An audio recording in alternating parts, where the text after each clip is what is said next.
Wish I could make that sound that little Tweety bird makes.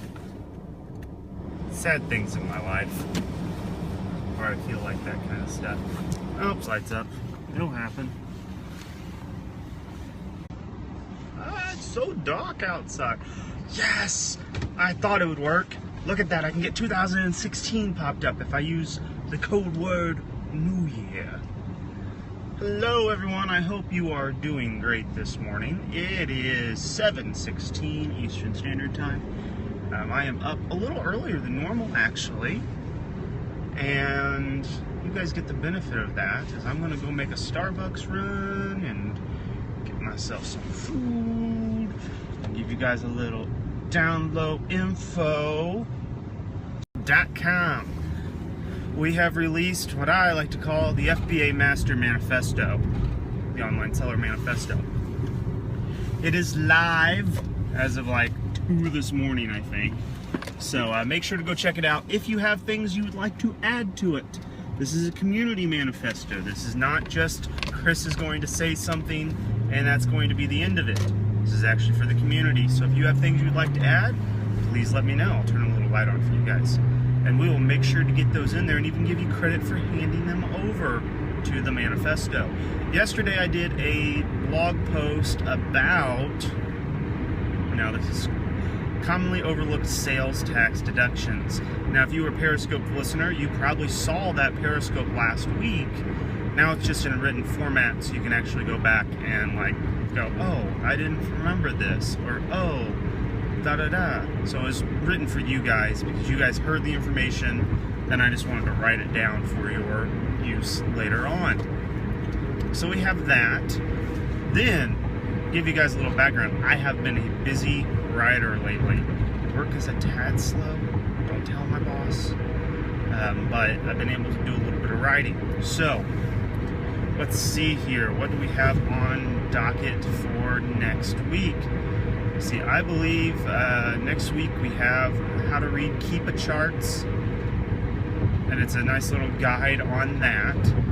And then the next week after that, I want to say that I put together a blog post on why people race to the bottom, and it's an economic explanation of that.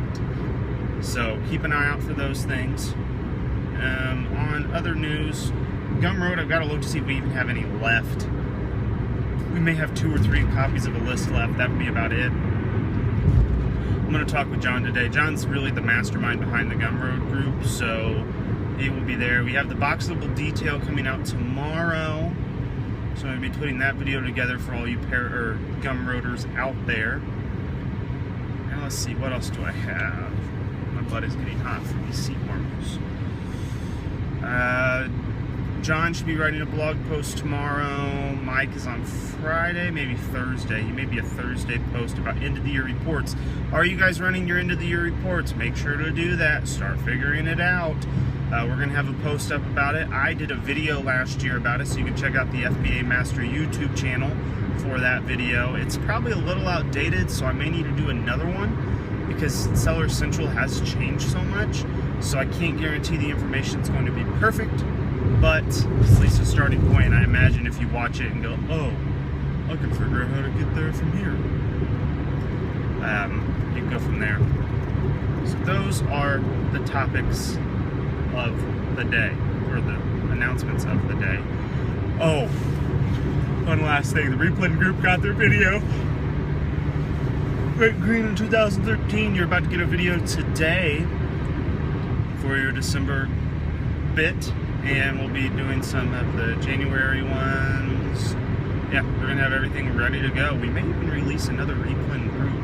I'm not saying that right now, and the content would be completely different. Not even the same videos, but there's a possibility we'll be doing that. So if you want to get notified about if we do that, there is a wait group on Gumroad. You can join for free. Just type in 0.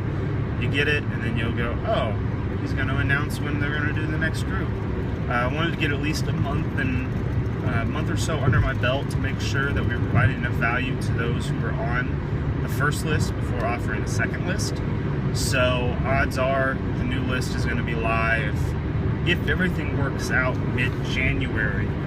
We have about 120 people on reserve right now, waiting on the wait list, and we'll only open it up to about 30 people.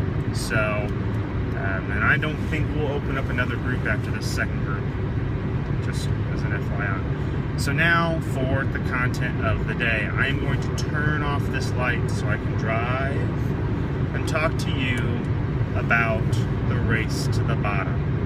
I wanted to give some sort of an effect, the fact that the race to the bottom happens. And I am going to explain exactly why it happens. And this is all going to be showcased on the blog post. Oh yeah, they'll be completely different. So no worries, if you're in group 1, you get completely special content compared to group 2, same with group 2, none of that, so just keep that in mind. I won't cross over anything. Okay, so the race to the bottom. Dun dun dun. Now, how many of you just want to beat another seller up because they have driven prices down on a product and to a point where it is no longer profitable for you to sell the product? I expect to see a few hearts here that you felt this pain before, maybe a few comments. I have a feeling a few of you have used choice words to describe these people. What if I told you economic states, economic theory predicts the race to the bottom will happen 9 out of 10 times?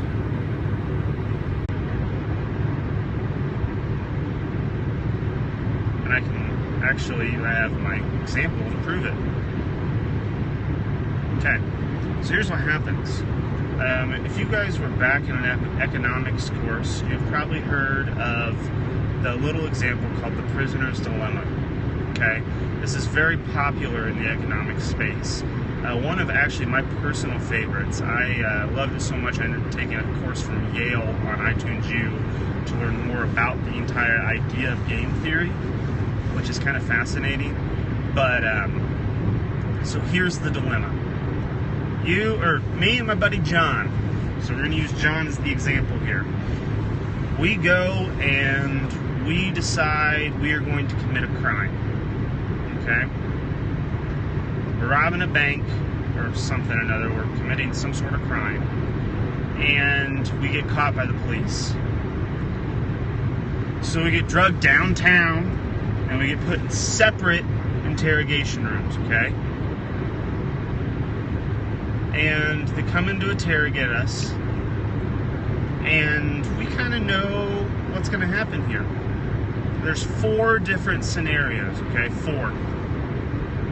The first one, we both don't say a word, okay? I don't say anything. John keeps his trap shut. We both deny the fact that we committed this crime. If that happens, we both will get 1 month in prison. Okay. Now the opposite is true. We could both confess, and we're both going to get 3 months in prison. Okay. Now the other 2 options are: I confess, John shuts up, I go free, John gets a year in prison, or vice versa. I shut up, John confesses, and he's gonna go free, and I'm gonna get a year in prison. Okay. So those are your 4 scenarios. Now, obviously, and we can all agree on this, the best course of action for us as a group would be to not talk. Can we agree with that? Both of us stay silent. So each just gets a year, it's the minimum sentence. That. Okay, so we agree. Now I'm going to tell you that'll never happen. And here's why.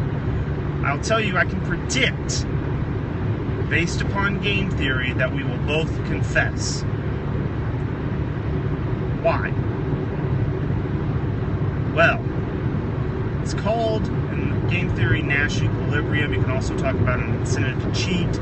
We're going to use plain English here, okay? If I am in a room by myself, John's in the other room, I'm going to have this little conversation in my head. Well, the best option for the both of us is to keep silent. Well, if I don't want to go to jail, I could go ahead and I could confess, and then John gets stuck in jail. I don't really like John anyway, so who cares if he goes in there? Oh, wait a second. Crap. If I'm thinking that, he's thinking that. So if I stay silent, now I'm going to be in jail for a year. Oh, crap. I guess I'm going to have to confess. So, if we actually look at the odds of what we think the other player will do, okay, we assume they're going to confess. So we make our best guess at that, and we pick our choice based upon their actions. It's playing the game, okay? But a few things have to be known. Number one, you have to know the outcomes, okay? If you didn't know the outcomes, you can't make those kinds of decisions. You can assume, but you can't fully know what those outcomes are going to be. Number two, you have to be separate from the other person. If you were in the same room, you could know what their decision was. And by knowing what their decision was, you can pick what is the best for you and them, okay? That's why the mob works so well. Just think about that for a second. There's kind of a different kind of outcome if you lie on it. So those are two very important factors, okay? It's also a single-played game. This is only going to happen at that given point in time, okay? So, we know, even though it is better for us to both not talk, we will still both talk. So now, how in the world does that translate to Amazon? Well, it's kind of fascinating, really. We take that same exact example, and we're going to turn it into a game on prices. Say John and I are selling the same product. Let's do a little bit of game theory here. If we both hold the price high, we will both make $15 a piece.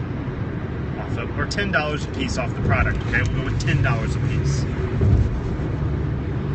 If we both lower the price, we both will net $5 a piece, okay?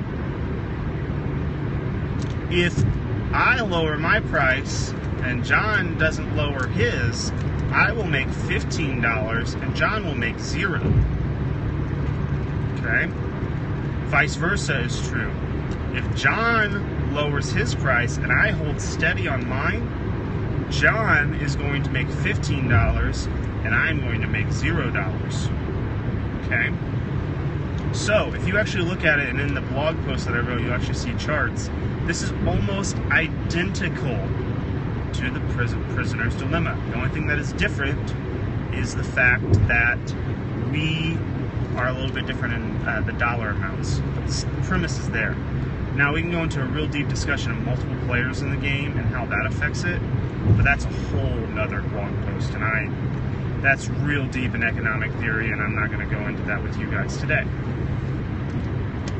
So, what's going to happen? So I'm a seller, and I know somebody's sending me stuff that I can make $10 right now if I keep my price where it's at. That's naturally the better option for me because, well, think about it. John and I both are better off. We're going to make more money at that price than anything else. Now, what am I going to start thinking? Well, if I know John is going to hold out at my higher price, then it is more beneficial for me to drop my price because I will now make $15 instead of $10. Okay? Make a little bit of sense? So that $10 portion incentivizes me to make the additional $5 by lowering my price. Now, if we look at it a little differently, John goes, well, I'll lower my price too.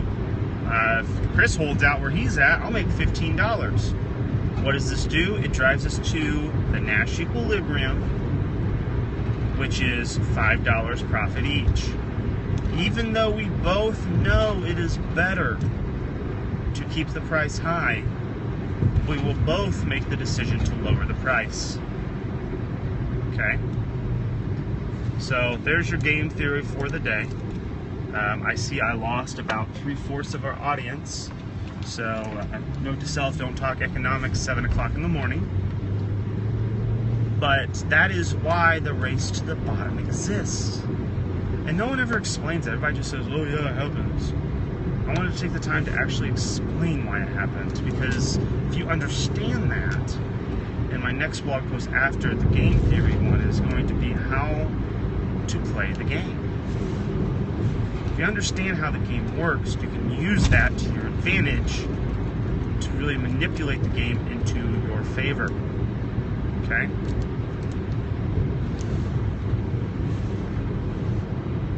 I know you're still here. I only got 11 of you. One's probably my mom.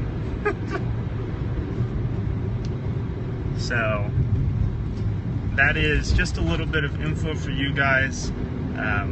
I know that it probably sounds very confusing, but it's actually really, really simple.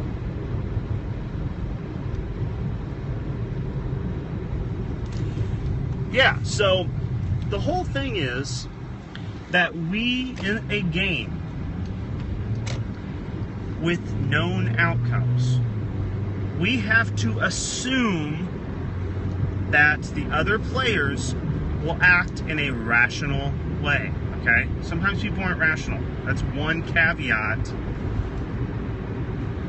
of what's going on, okay? There's the whole, like, collusion bit. If we both agree, which is completely illegal to do, that we will not lower our prices, so we agree to basically fix our prices, we can collude and choose the best option. But a lot of the times you got to have some sort of written agreement or a collateral bit to say, if you do not follow through with this, the penalty is greater than if you just follow through. So that's why the mob works really well. You do what I say, or I'm going to shoot your kneecaps off. Okay? So the incentive there is, yeah, I've got to do this, but in other cases, I'm not going to be able to walk. So that's one way you can get around the game. Now, another way, and I'm just going to be, this is some honesty here that a lot of people won't talk about, but I'm going to throw it out there. So say we want to get rid of this person who is lowballing us. How do you do that? Well, number one, you can start messing. Now, I don't tell you guys to do this. I'm going to tell you it can be done. Watch out for it, but it's not my. I don't participate in this kind of thing. Economically, here's how you do it, though. You say, okay, well, I'm going to drive the price down. I'm going to hold out with my larger quantity, and I am going to provide myself with a lower bit of return in order to get the other person not to sell this item anymore. And once I am the only person that can sell it, I will raise the price back up. Perfect example of this. In Ball State Village, a new bar got put in. It's called Brothers. It's a chain. And what they did was they offered such low drink prices for the first year they were there that all of the college kids could not pass it up. It's too good. Well, I want to go and I want to get my beer for a nickel. So they did this. They grabbed a huge customer base. Then what happened? Well, the other bars couldn't keep up with that low price. So actually almost 95% of the other bars in the village closed. As soon as they all closed, Brothers is now triple the price of what the other bars used to be. They lowered their price. They were able to hold steady at that price in order to drive the business out of the market. And then once they claimed market share, they were able to raise the price back up and take full advantage of it. So that's a little bit of a sneaky way to do it. So another way to do it is you actually buy out your competitor. So say I don't want them selling my product, you just go ahead and buy it out. You know that race to the bottom is going to cost you X amount, because naturally that's where the equilibrium point is. It'll drive it down to. So you do a little bit of math and say, okay, they have 10 items left. Every item that I buy from them, I'm going to end up losing, let's say, $1 each, but I know the price is going to increase by $10 once they're gone. So I'm willing to take the $1 loss now to make the $9 gain later. And that is a way that you can actually take the competitors out of the market, okay? Another way is you reduce the number of players in the game. Those first two ways are technically ways to do that, but other ways are like, okay, create your own listings. If you're able to create your own listing and be the sole person who is selling that item, you have no competitors. You're able to make the decisions on pricing without having to play the game. Makes sense? We're all about playing the game here, so if you don't have anybody to play against, you can really set your own rules. Same thing goes on bundles. You're able to set yourself apart by offering a product no one else is offering. Those are two very easy ways to reduce the competition, thus taking away the race to the bottom. Now, other ways you can do it is you can lower your cost of inventory. So say I know that they're going to race to the bottom, and now my 100% return is going to be a 20% return. If you're able to go in and say, I can now get this. Sorry about that. I need a drink. I'm able to get this for a portion of the cost. Then all of a sudden, you have different outcomes than the other person. Your game changes. So, I mean, it's really kind of simple when you sit there and think about it, but the one thing we have to come to grips with is the race to the bottom will happen.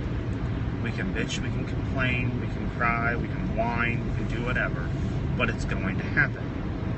So, if you're going to have it happen, let's work together to find the best way to handle those situations so that when it happens, you're not losing money. You're seeing it as an opportunity to grow in other areas. Okay? So that's my spiel for the day. I'm about to go to Starbucks here. Treat myself to some coffee. But that's my discussion. I'm sorry to bore the 6 of you to death. If anyone doesn't respond, I'm going to assume you have died, and I will call the ambulance of boredom. Just kidding. But I hope you guys found that enjoyable in some way. I am a huge fan of economics, so I like to tie a lot of stuff back to it. And I find that a lot of people that sit and listen learn a lot. And it's all about the game. It's all about understanding the way it works. You understand the rules. So like this can be translated over into anything. I now can sit there and analyze someone's decision making based upon factors that are known and unknown, and what their most likely decision is going to be. It's kind of fascinating. So the course is on iTunes used with the British guy.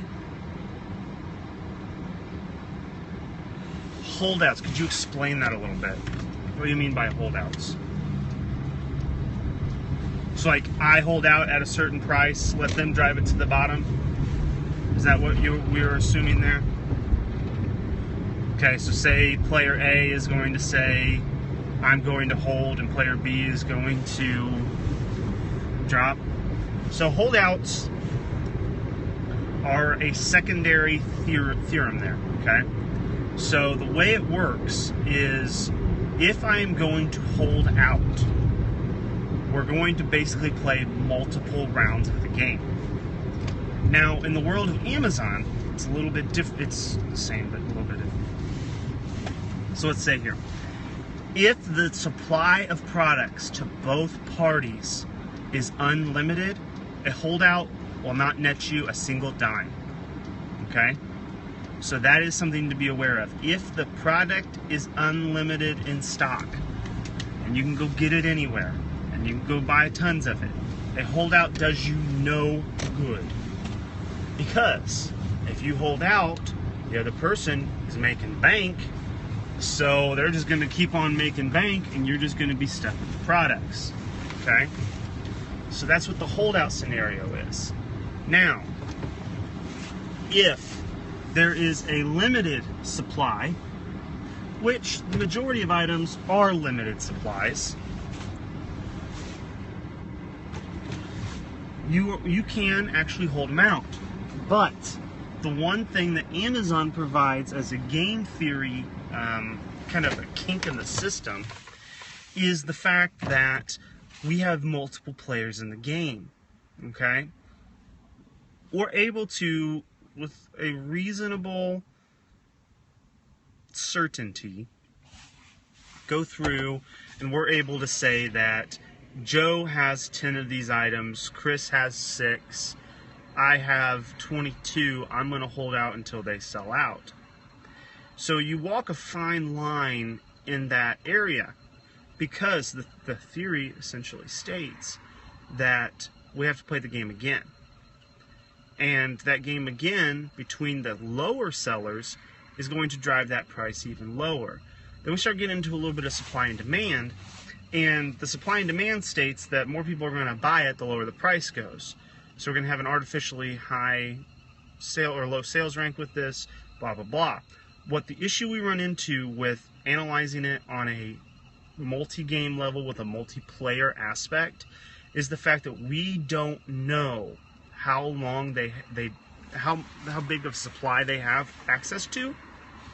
So the race to the bottom can be, you can hold out, but if 100 more players come in because there's still profit to be made, you may be holding out for a while. We can't, without a shadow of a doubt in the game theory, estimate the length of the holdout, but if you are able to reasonably estimate it, and you have the capital to sit and hold, game theory states that you can wait out the other person, and that's kind of like a third option. That means you wait out, you hold it for a little bit, and all of a sudden you're making $20 instead of 10, and the other person made 15. So it can work out, but that's a way more complicated game than just the two-person game, which Amazon is a way more complicated marketplace anyway, so it's something that needs to be discussed, but it's really hard to do. I'm going to have to actually sit down and write about that one and play that one out, because there's a lot of factors that go into the multiplayer game, along with the multiplayer choices, along with the fact of information that is known or unknown, and reasonable expectations of rational decisions. Okay? Because Amazon's selling, a lot of people act irrationally. We assume that everyone makes rational decisions. They don't. Some people will sell things for a loss because there may be another reason that we can't see that is driving them to do that. We can assume that they're doing it for a loss, but they may be actually making money off of it. Don't know how, but you can assume that people act in a reasonable and rational fashion. Any other questions? I'm sorry, I'm not sure if I answered that or not, but holdouts are one of those in-between kind of things. Depends on the exact game that we're playing. Anything else?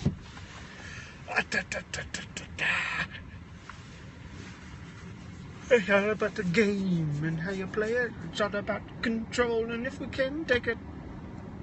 Nothing else? Okie dokie. Time for me to start the car. I'm going to order me the Starbucks, and I'm going to get out of here. So if you guys need anything else, let me know. I hope this has been somewhat fascinating of a blog or a Periscope. I have enjoyed it. This is, anytime I get to talk economics, it's one of my favorites. So thank you guys for sticking around, and peace out.